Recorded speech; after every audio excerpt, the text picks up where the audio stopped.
थोड़ी देर यहाँ विश्राम कीजिए। कृपया आज उपदेश मत दीजिएगा, आप पहले से ही थके हुए हैं। आनंद, परम सत्य का ज्ञान आकाश में नहीं, मनुष्य के हृदय में होता है।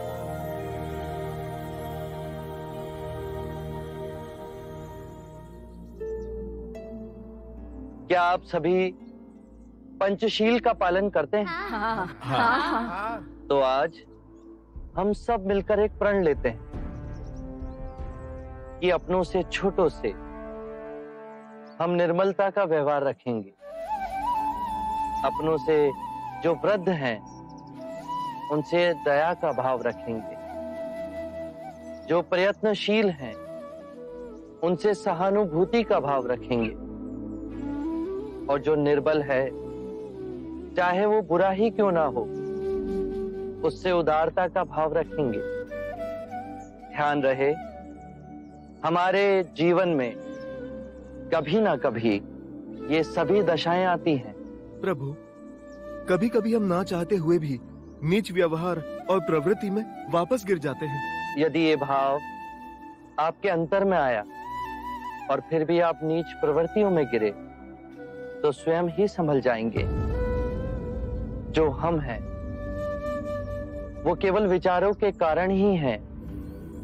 यदि हम बुरा सोचेंगे तो हमारे कर्म भी बुरे बनेंगे और दुख हमारे जीवन में छाया की तरह चलेगा।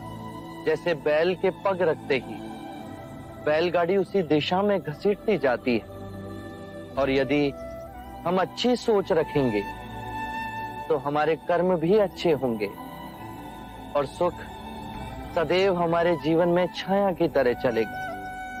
यदि जीवन का निचोड़ कुछ और हो तो क्या होगा महात्मा? अंत में 3 बातें ही महत्वपूर्ण हैं। पहली, क्या हम सहृदय से प्रेम कर सकते हैं? दूसरी, क्या हम पूर्णतः जी सकते हैं? और तीसरी, क्या हम गहराई में जाकर सब कुछ छोड़ सकते हैं? बुध, नालागांव से समीर चंद गुरुदेव शरीपुत्र का समाचार लेकर आए हैं।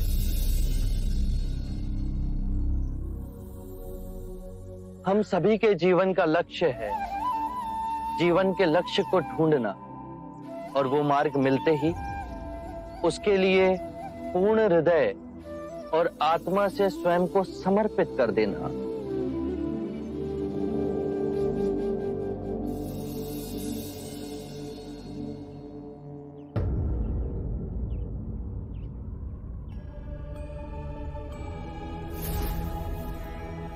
सरीपुत्ता का क्या समाचार लाए हो शमनीर चंद? गुरुदेव, सरीपुत्र निर्वाण को प्राप्त हो गए। बुद्ध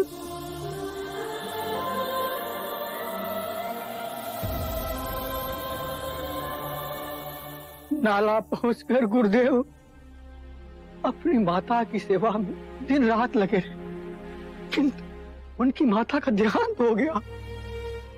इसके बाद उन्होंने निर्वाण लेने का निश्चय किया और मुझे बुलाकर कहा कि मेरे निर्वाण लेने के पश्चात मेरे अस्थियों का कलश, मेरा भिक्षा पात्र और मेरा भिक्षु का वस्त्र आपको भेंट कर दिया जाए।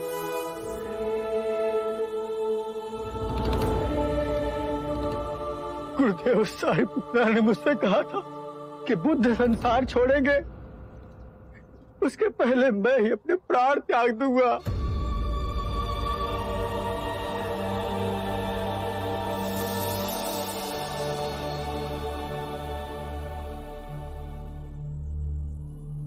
बुद्ध, जब मैंने सरीपुत्र के निर्वाण का समाचार सुना तो इतना गहरा आघात हुआ कि लगा मुझे लकवा मार गया है।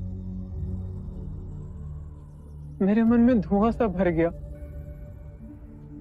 इतनी गहन क्षति पहुंची। आनंद,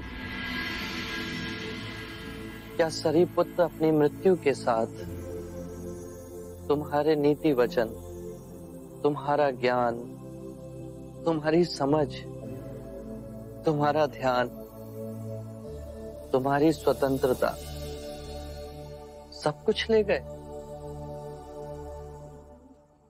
नहीं बुद्ध, ऐसा नहीं। जब सरिपुत्र जीवित थे तो वो धर्म को पूर्णतः जिए। उन्होंने सब भिक्षुओं को दिशा दिखाई, सिखाया, प्रोत्साहन दिया। अब मुगलाना और सरिपुत्र के जाने के पश्चात पूरा संग सूना हो गया। आप दिखाते नहीं, पर अंतर से कैसे दुखी ना होंगे? तुम भूल गए आनंद। याद है मैंने तुमसे कहा था, जन्म के साथ मृत्यु छाया के समान आती है। जो मिले हैं वो बिछड़ेंगे। सभी धर्म नश्वर हैं, उनसे लगाव मत रखना। जन्म, मृत्यु, अस्त होना, उदय होना, इन सब से तुम्हें ऊपर उठना है। सरिपुत्र एक महान शाखा के समान थे। उन्होंने पूर्ण कर्तव्यनिष्ठ हो संपूर्ण वृक्ष का पोषण किया। वो शाखा उस वृक्ष से अभी भी जुड़ी है। वो वृक्ष भिक्षुओं का संघ, जो परम ज्ञान को साध रहा, छन छन में बांट रहा है। आनंद, अपनी आंखें खोलोगे तो पाओगे सरिपुत्र इन वृक्षों में, चांद में, उन मनुष्यों में जिसे उन्होंने शिक्षा दी है, तथागत में। जिस राह वो गए हैं उसके कण कण में जीवांत हैं। ये मत सोचो कि सरिपुत्र हमें छोड़कर चले गए। वो सदैव हमारे साथ हैं।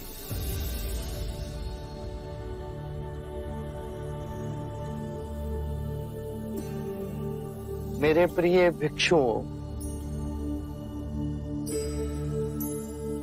सरिपुत्र निर्वाण को प्राप्त हुए। आज मैं तुम सब से कहता हूं, अपो दीपो भवे। अपना दीपक स्वयं बन। स्वयं पर विजय प्राप्त करना असंख्य युद्धों पर विजय प्राप्त करने से कहीं अधिक है। और वो विजय सिर्फ तुम्हारी है। उसे तुमसे कोई नहीं छीन सकता। ना देवता, ना दैत्य, ना स्वर्ग, ना ही नरक।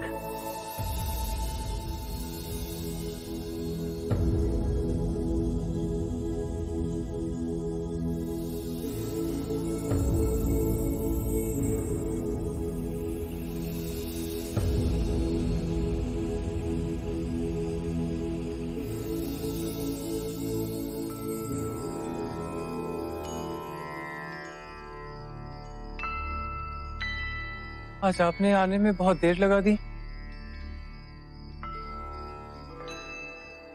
आनंद, आज मैं वन के हर एक वृक्ष से भेंट करके आया हूं।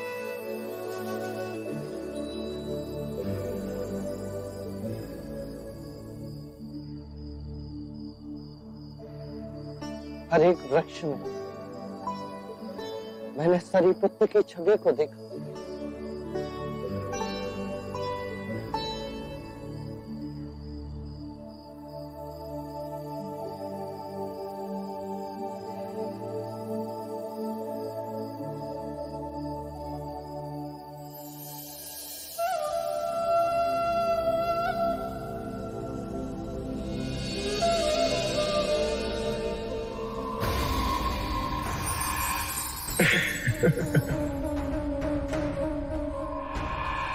तुम्हारा नाम सिद्धार्थ नहीं, प्रश्न होना चाहिए था।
इस विशाल गगन में क्या देखते हैं बुद्ध? उन चेहरों को देख रहा हूं जो इस प्रकृति में विलीन हो गए, समा गए अनंत की गोद में।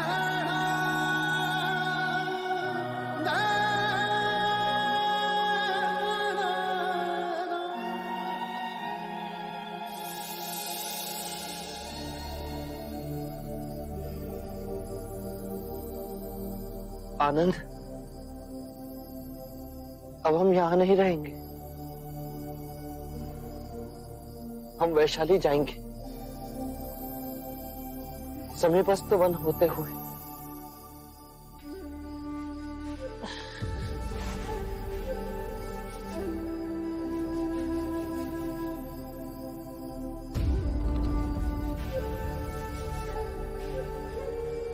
दायां और बायां पैर खोने पे भी आपके समान सामंजस्य से चलने वाला कोई ना होगा बुद्ध।